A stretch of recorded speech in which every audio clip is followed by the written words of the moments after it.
It was an unusually hot afternoon in Tokyo. Nobita was sprawled across the floor, groaning about how bored he was. I wish something exciting would happen. Anything. Doraemon peeked out from his drawer, with a curious blink. He waddled into the room holding a shiny, unfamiliar gadget. This is the portal pebble. I was organizing my drawer and found it. Wanna try it out? Before Nobita could answer, he accidentally pressed the blue gem on the pebble. A burst of light shot into the air, and a shimmering vortex opened right in front of them. A faint chime echoed through the room, like the soft giggle of bells. Shizuka, Jian, and Sunio, hearing the commotion, burst into Nobita's room just in time to get sucked into the swirling light. The group crash-landed onto soft, glowing grass under a violet sky filled with floating lanterns. Trees sparkled. Fireflies zipped by like stars.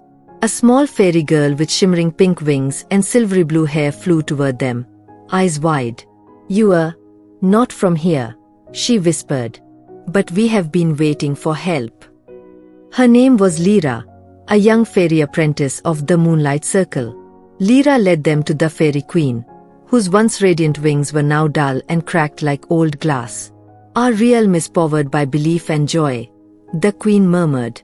"But something is draining our light." She explained a dark shadow had emerged in the crystal woods, feeding on forgotten dreams. Only someone from the human world, untainted by fairy magic, could cross the dreamline and retrieve the star core, the source of the realm's energy. Doraemon nodded confidently. "Sounds like a job for some gadgets." With Doraemon's anywhere door, they reached the edge of the crystal woods. But the dreamline was unstable. Only Nobita, Shizuka, and Lira could enter while Doraemon supported them remotely. "Be brave," Doraemon told Nobita, giving him a tiny bell. "This will ring when your heart is true." Inside, the forest shimmered, but shadows slithered through the trees.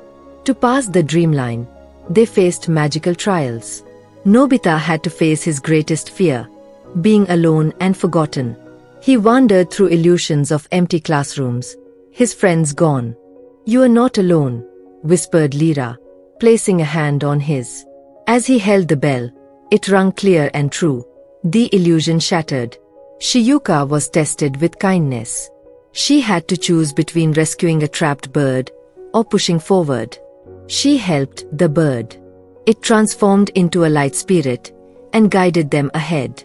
They reached the ancient altar where the star core hovered, dim and flickering. But guarding it was a tall, terrifying creature made of dark mist and lost dreams, the Hollow Shade.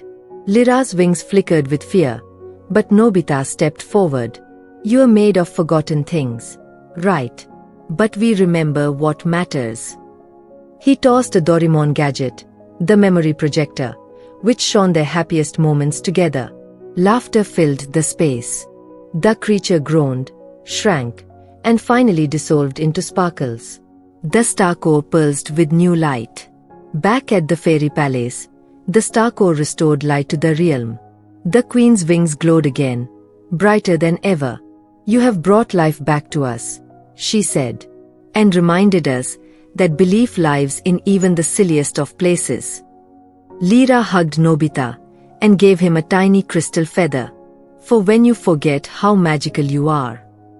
With one last shimmering swirl, Doraemon activated the return whistle, and the friends were whisked home just in time for dinner.